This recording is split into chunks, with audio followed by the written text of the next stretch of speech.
Formulir yang digunakan pada saat penghitungan suara di TPS. 1.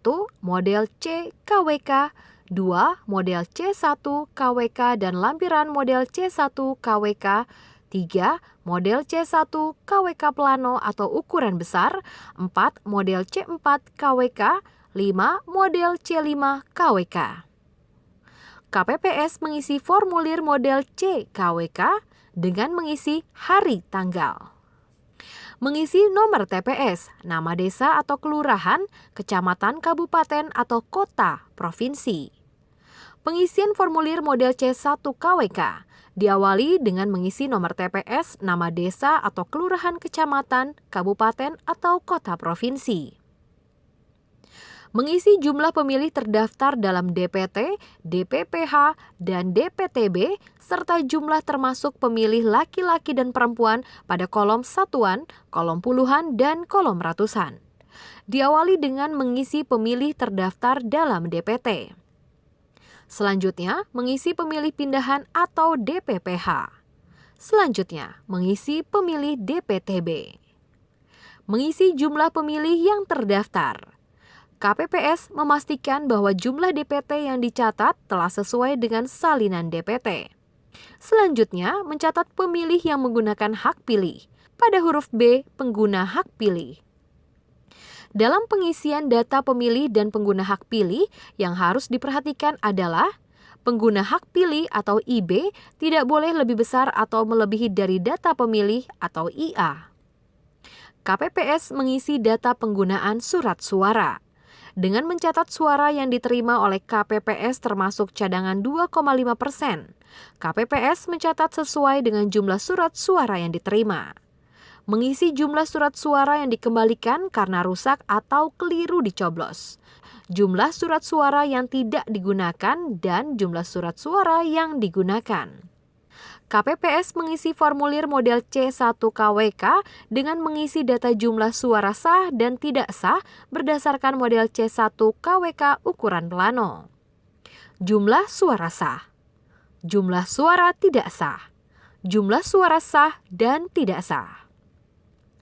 Hal penting yang harus diperhatikan oleh KPPS adalah jumlah pengguna hak pilih harus sama dengan jumlah surat suara yang digunakan sama dengan jumlah suara sah dan tidak sah. Selanjutnya, KPPS mengisi jumlah pemilih disabilitas.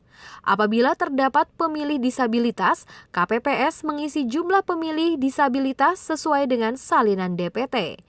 KPPS mengisi jumlah pemilih disabilitas yang menggunakan hak pilih dengan melihat daftar kehadiran pada formulir C7 atau salinan DPT. Perlu diperhatikan bahwa pengisian jumlah pemilih disabilitas tidak berpengaruh pada pencatatan data lainnya. Selanjutnya, KPPS mengisi lampiran formulir model C1 KWK. Pengisian lampiran model C1 KWK dengan menyalin formulir model C1 KWK ukuran plano.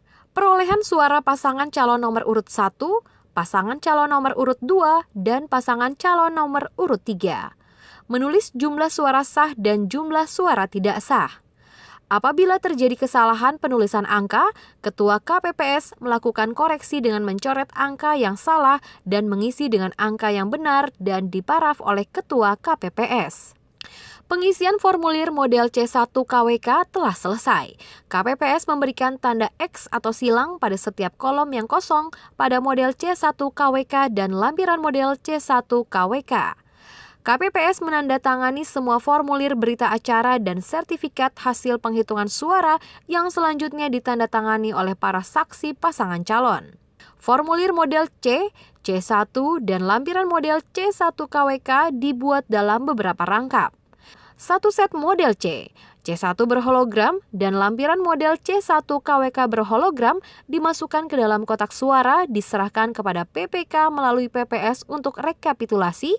Satu set model C, C1, dan lampiran model C1 diserahkan kepada saksi, pengawas pemilu lapangan, PPK, dan KPU kabupaten atau kota. Satu set C1 dan lampiran C1 untuk diumumkan di TPS dan PPS. Saksi dan PPL menandatangani tanda terima penerimaan salinan berita acara dan sertifikat hasil penghitungan suara dalam formulir model C5 KWK. Formulir model C dan model C1 berhologram dan lampiran model C1 berhologram dimasukkan ke dalam sampul TPS dan disegel, termasuk formulir model C1 KWK ukuran plano dimasukkan ke dalam kotak suara sebagai bahan untuk rekapitulasi di panitia pemilihan kecamatan. KPPS menyerahkan kotak suara beserta seluruh dokumen dan perlengkapan pemungutan suara kepada PPS dengan menggunakan formulir model C4 KWK.